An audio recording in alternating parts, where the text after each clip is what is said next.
Do you feel like you always ask the same volunteers to do everything? Do you wish others would step up and get more involved? This is a constant challenge for churches everywhere. There's always more ministry to be done and not enough people to do it. Well, in today's episode, we're going to look at 6 tips to increase your church volunteer corps to help you get more people off the sidelines and in the trenches with you. Stay tuned.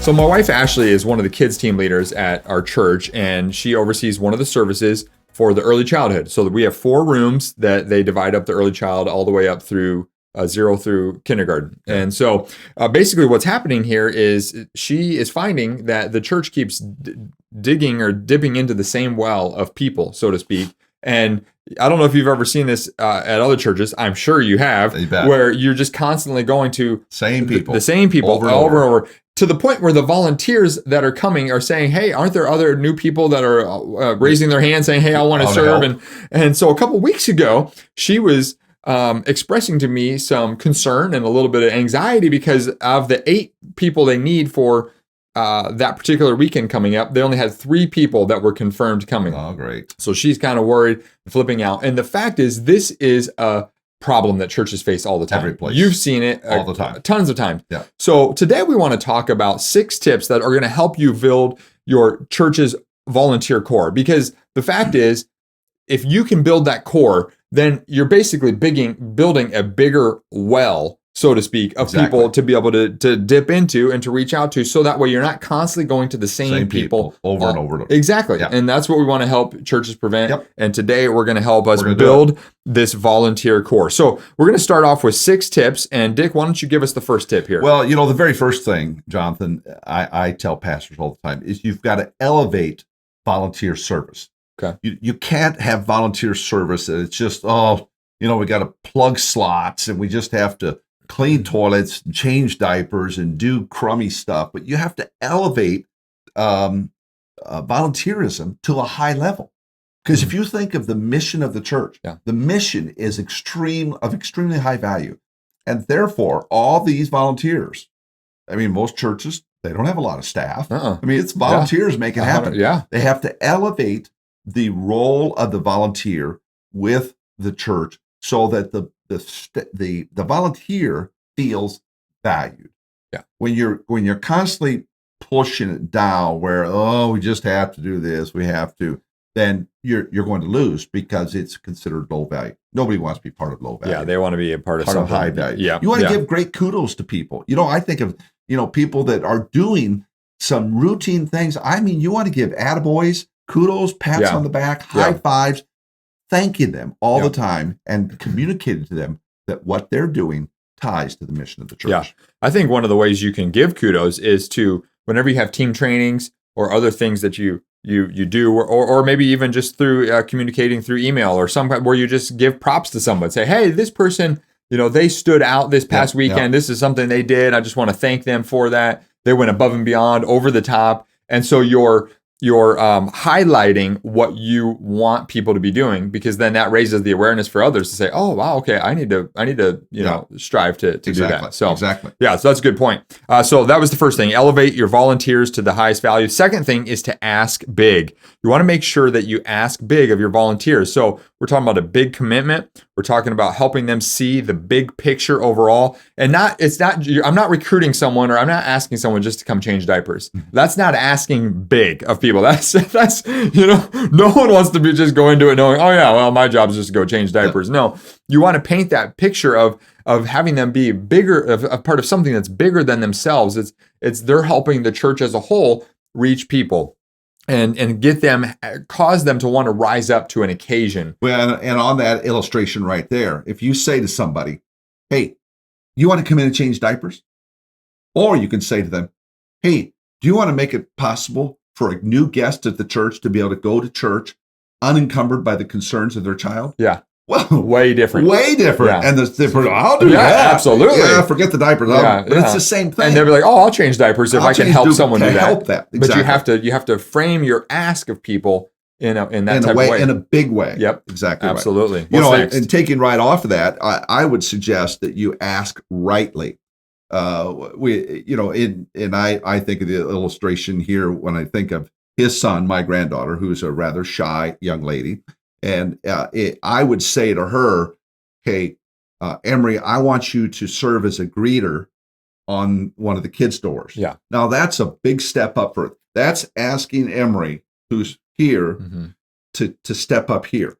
I'm not going to ask Emery to go lead worship next Sunday, but I'm going to ask her to step up here. However, someone else I might be talking to, maybe a gifted musician who is over here and has great skill, I'm going to ask right above it. You asking rightly is asking somebody to do something that's just a step, not 10 steps, but just a step beyond where they're at right now. Well, and I think in line with their gift set. Exactly. And, you don't want to put someone who's not gifted in something in that area, because that's going to be a failure for everyone, and it's going to cause potentially hurt feelings. And the volunteer's not going to last doing that. Just because you have to fill the slot doesn't mean you throw someone who's not gifted. And I get it. You can't always get, just because someone's not 100% passionate about it, sometimes you have to do what you have to do. Yeah. But overall, you want to try to make it the right fit for people. Yeah. And where it's going to be a win for everyone. Exactly. All right. So that's number 3. Number 4,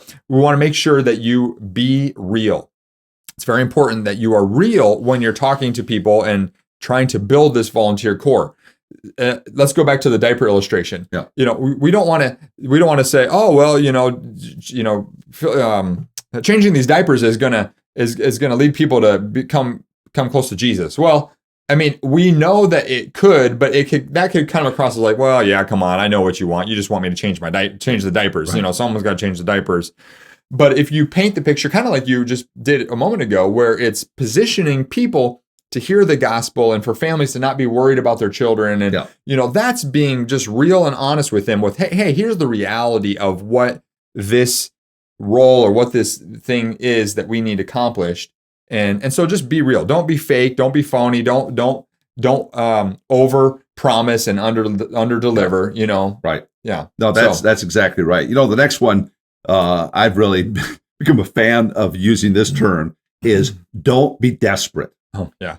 A buddy of mine out in California, I think he's in Colorado now, but he said, the most desperate person loses.